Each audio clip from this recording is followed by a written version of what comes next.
Assalamualaikum warahmatullahi wabarakatuh. Halo, nama saya Anissa, peserta Latsar Kabupaten Sigi, Provinsi Sulawesi Tengah tahun 2022 dengan jabatan Analis Bencana. Berikut pemaparan tugas Agenda 3, Smart ASN dan Manajemen ASN. Part 1, Pemaparan Instansi. Profil Instansi. Badan Penanggulangan Bencana Daerah BPBD Kabupaten Sigi beralamat Jalan Trans Palu Palolo, Kompleks Perkantoran Desa Bora, Kecamatan Sigi Kota, Kabupaten Sigi, Provinsi Sulawesi Tengah. Badan Penanggulangan Bencana Daerah Kabupaten Sigi sebagai satuan kerja perangkat daerah yang menjalankan tugas melaksanakan sebagian urusan rumah tangga daerah yang meliputi hubungan pemberdayaan potensi informasi, penyampaian informasi baik langsung maupun melalui media. Jumlah pegawai dan tenaga kontrak di Badan Penanggulangan Bencana Daerah Kabupaten Sigi masing-masing sekretariat atau bidang tahun 2020 berjumlah 44 orang. Badan Penanggulangan Bencana Daerah Kabupaten Sigi memiliki tugas dan fungsi. Berdasarkan Peraturan Bupati Nomor 28 Tahun 2016, Bagian 1 Pasal 700 tentang kedudukan. 1. Badan Penanggulangan Bencana Daerah merupakan unsur penunjang lainnya di bidang penanggulangan bencana. 2. Badan Penanggulangan Bencana Daerah berada di bawah dan bertanggung jawab pada Bupati. 3. Badan Penanggulangan Bencana Daerah dipimpin oleh Kepala Badan secara ex officio dijabat oleh Sekretaris Daerah. Bagian 3, Pasal 702 tentang tugas dan fungsi. Badan Penanggulangan Bencana Daerah mempunyai tugas membantu Bupati dalam melaksanakan fungsi penunjang bidang penanggulangan bencana daerah yang menjadi kewenangan daerah. Badan Penanggulangan Bencana Daerah menyelenggarakan fungsi 1. Penyusunan kebijakan teknis di bidang penanggulangan bencana daerah.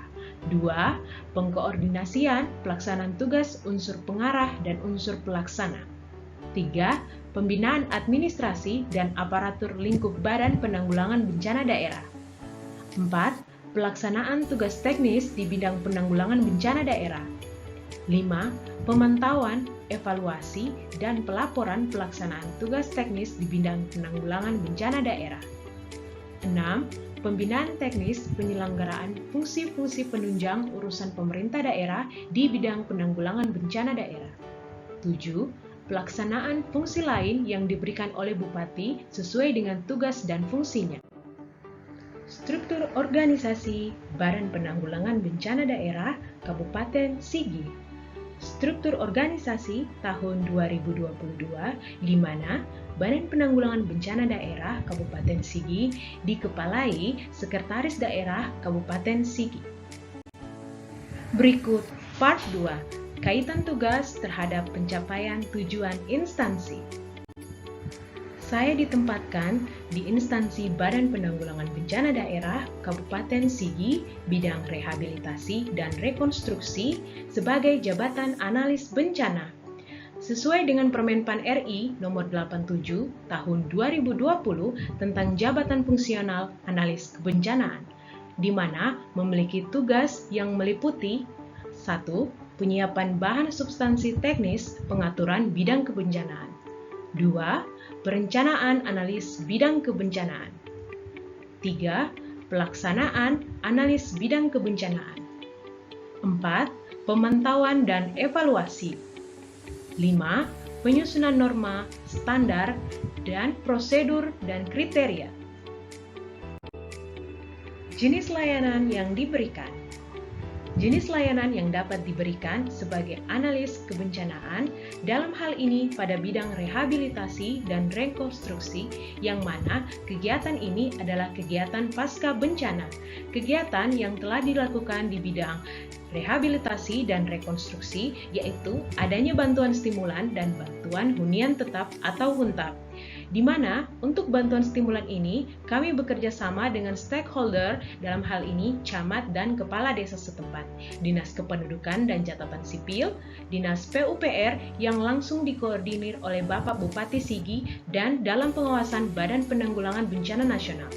Bantuan stimulan ini terbagi dalam 3 jenis, yaitu rusak berat, rusak sedang, dan rusak ringan. Standar yang harus dicapai terkait pelayanan dalam hal ini bantuan stimulan, di mana menjamin bantuan stimulan yang disalurkan kepada penerima bantuan sesuai dengan keadaan atau jenis kerusakan yang terjadi. Ini dapat dilakukan dengan melakukan pengecekan langsung di rumah warga melalui koordinasi dengan camat dan kepala desa. Kaitan tugas sebagai analis bencana dengan pencapaian tujuan instansi. Hal yang ingin dicapai yaitu membantu memulihkan aspek kehidupan masyarakat dalam hal perekonomian, sosial, dan budaya, yang khusus di sini memulihkan aspek sarana dan prasarana korban bencana untuk dapat melanjutkan roda kehidupan, di mana ini merupakan tugas Badan Penanggulangan Bencana Daerah dalam melaksanakan fungsi sebagai pelaksana tugas teknis di bidang penanggulangan bencana. Part 3. Kinerja pelaksanaan tugas dalam mewujudkan Smart ASN yang berorientasi pada manajemen ASN dan Smart ASN. Ada beberapa target kegiatan yang akan dilakukan untuk menunjang Smart ASN sesuai dengan uraian tugas dari analis kebencanaan pada bidang rehabilitasi dan rekonstruksi pasca bencana, yaitu melakukan pengumpulan bahan pelaksanaan inventarisasi dan analis kebutuhan rehabilitasi dan rekonstruksi yang mana meliputi 1. Menggunakan aplikasi ArcGIS. Penggunaan aplikasi ArcGIS ini untuk menunjang pembuatan tampilan data dalam bentuk peta sebagai bentuk Smart ASN. 2. Meningkatkan kompetensi diri dengan mengikuti berbagai jenis pelatihan ataupun diklat terkhusus mengenai pengkajian kebutuhan pasca bencana. 3. Menghimpun dan mempelajari peraturan perundang-undangan, kebijakan teknis pedoman, serta petunjuk teknis yang berhubungan dengan rehabilitasi dan rekonstruksi dengan menggunakan platform digital. Ayo jadi ASN berakhlak, bangga melayani bangsa. Sekian dan terima kasih.